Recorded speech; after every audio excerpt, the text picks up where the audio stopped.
semuanya, perkenalkan saya Nisa Sylvia Sinaga dengan NIM 4243131062, Pendidikan Kimia, Angkatan 24E, Universitas Negeri Medan. Di sini saya akan menjelaskan Pancasila sebagai dasar negara. Materi ini merupakan pembahasan penting dalam pendidikan Pancasila. Kita akan melihat peran Pancasila bukan hanya sebagai simbol, tetapi juga sebagai roh yang menghidupkan seluruh penyelenggaraan negara. Apa jadinya sebuah negara tanpa dasar? Akankah tetap berdiri kokoh atau justru runtuh dalam kebingungan? Nah, bayangkan saja sebuah bangunan megah tanpa pondasi, seindah apapun bentuknya, ia akan gampang runtuh. Begitu pula dengan negara, Indonesia tidak mungkin bisa berdiri tegak tanpa fondasi yang kokoh. Fondasi itu adalah Pancasila. Dalam video ini kita akan memahami mengapa Pancasila menjadi dasar negara, bagaimana ia menjelma dalam Undang-Undang Dasar 1945, serta bagaimana kita mengimplementasikannya dalam kehidupan politik, ekonomi, sosial budaya, dan pertahanan keamanan. Pengertian Pancasila sebagai dasar negara. Pancasila disebut sebagai dasar negara karena seluruh sistem ketatanegaraan Indonesia harus merujuk kepada nilai-nilainya. Ia bukan hanya rangkaian kata, melainkan juga ruh yang menjiwai setiap kebijakan, mulai dari amandemen Undang-Undang Dasar, penyelenggaraan pemerintahan, sampai pembentukan hukumnya. Karena digali dari nilai-nilai hidup rakyat Indonesia, Pancasila memiliki legitimasi nasional dan memiliki kebenarannya yang dapat diterima secara rasional. Mahfud MD bahkan menyebut Pancasila sebagai sumber kaidah-kaidah penuntut hukum, sehingga hukum di Indonesia wajib mencerminkan integrasi bangsa, demokrasi, keadilan sosial, dan toleransi beragama. Inilah 4 arah besar hukum nasional. Setiap peraturan yang baik di tingkat pusat maupun tingkat daerah seharusnya mencerminkan integrasi bangsa, nilai demokrasi, nilai keadilan sosial, dan toleransi beragama. Tanpa itu, hukum akan kehilangan ruh Pancasilanya. Adapun konsep negara. Para pemikir politik dari Aristoteles hingga Kelsen memang memberikan rumusan yang berbeda-beda. Namun pada akhirnya, semua sepakat bahwa negara adalah organisasi berdaulat yang memiliki rakyat, wilayah, dan pemerintahan. Disinilah kekuasaan tertinggi dijalankan secara sah untuk mengatur kehidupan bersama. Setiap negara lahir dengan tujuannya tertentu.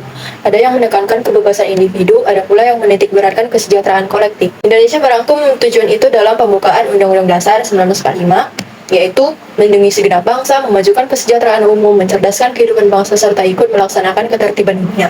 Karena itu, negara bekerja melalui 2 jalur besar, yaitu kesejahteraan dan juga keamanan. Konsep dasar negara. Dalam teori hukum tata negara berlaku istilah stat fundamental norm, yaitu norma tertinggi yang menjadi dasar penyusunan peraturan negara. Bagi Indonesia, norma tertinggi itu adalah Pancasila. Ia merupakan cita hukum sekaligus pedoman moral tertinggi bagi seluruh penyelenggaraan negara. Soekarno menyebut Pancasila sebagai filosofi Grundslag, yaitu fondasi terdalam bangsa. Tanpa Pancasila, Indonesia akan mudah kehilangan arah di tengah perubahan zaman. Karena itu, baik lembaga negara maupun para aparatur pemerintahan wajib menjiwai nilai-nilai Pancasila agar setiap kebijakan benar-benar mencerminkan kepentingan rakyat. Adapun hubungan proklamasi dan pembukaan Undang-Undang Dasar 1945.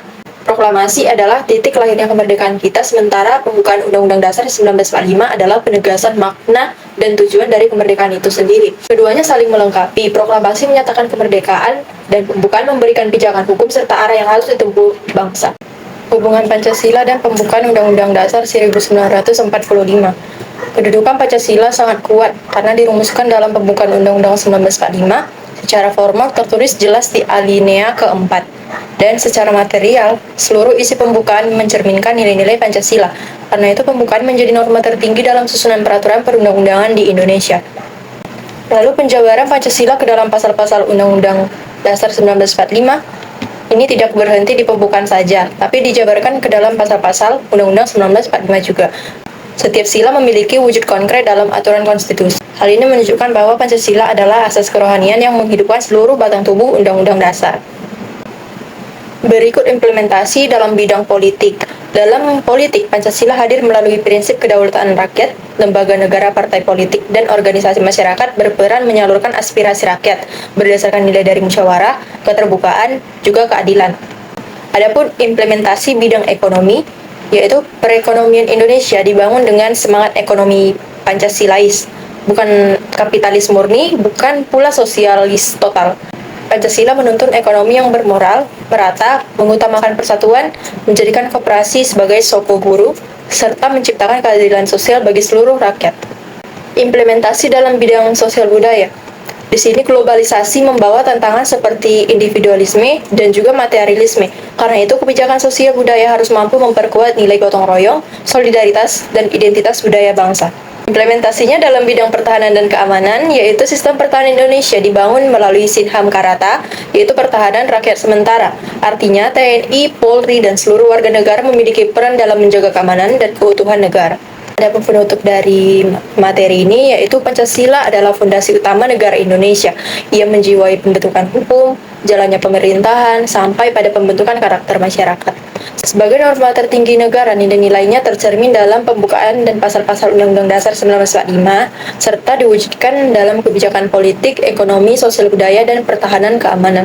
Karena itu, Pancasila bukan hanya dasar negara, tapi juga pedoman nilai yang memastikan terwujudnya keadilan, persatuan, kesejahteraan, dan arah pembangunan nasional. Sekian dan terima kasih.